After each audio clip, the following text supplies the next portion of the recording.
ఈరోజు చర్లపల్లి రైల్వే స్టేషన్కి వెళ్ళే మార్గంలో మనం చూస్తున్నాం చూడండి. స్ట్రీట్ లైట్లకి లైట్లే లేవు.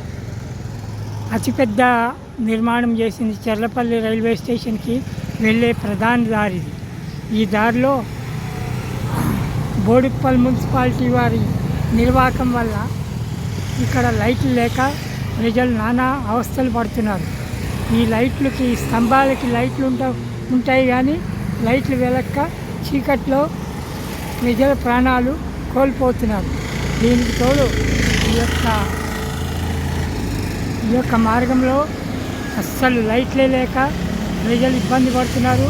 ఇది చర్లపల్లికి పోయే ముఖ్యమైన రైల్వే స్టేషన్కి పోయే ముఖ్యమైన రోడ్డు మార్గం. ఈ రోడ్డు మార్గంలో ఇరువైపులా లైట్లు పెట్టాలని ప్రజలు కోరుకుంటున్నారు. ఈ లైట్లు పెట్టకపోవడం మూలాన రాత్రిపూట వాహనాలు మరియు పెద్ద పెద్ద ట్రక్కులు, తర్వాత ఇండియన్ ఎల్పిజి సిలిండర్లకు పోయే పెద్ద పెద్ద వాహనాలు పోతూ ఉంటాయి ఈ రోడ్డు వెంబడి. ఈ రోడ్లో అస్సలు లైట్లే లేవు చూడండి. స్తంభాలు ఉన్నాయి కానీ లైట్లు లేవు. ఇది బోడుప్పల్ మున్సిపాలిటీ యొక్క నిర్వాహకం. బోడుప్పల్ మున్సిపాలిటీ ఇన్ఛార్జీలు ఏం చేస్తున్నారో కూడా అర్థం కావటం లేదు.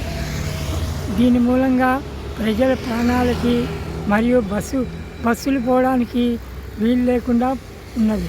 చూడండి, ఇక్కడ ఇరువైపులా స్తంభాలు ఉన్నాయి కానీ స్తంభాలకి లైట్లే లేవు.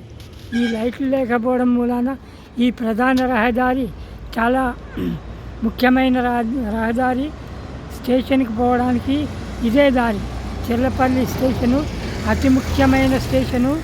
ఈ ముఖ్యమైన స్టేషన్కి లైట్లు లేకపోవడం మూలాన బోడుప్పల్ మున్సిపల్ కార్పొరేషన్ వారు ఏం చేస్తున్నారు, అదే కాకుండా బోడుప్పల్ ఇన్ఛార్జ్ అయిన తోటకూర వజ్రేష్ యాదవ్ గారు కూడా దీని మీద శ్రద్ధ తీసుకుని ఇక్కడ లైట్లు వేయించాలని కోరుచున్నాము. ఇట్లు Baburao, news reporter, HM news.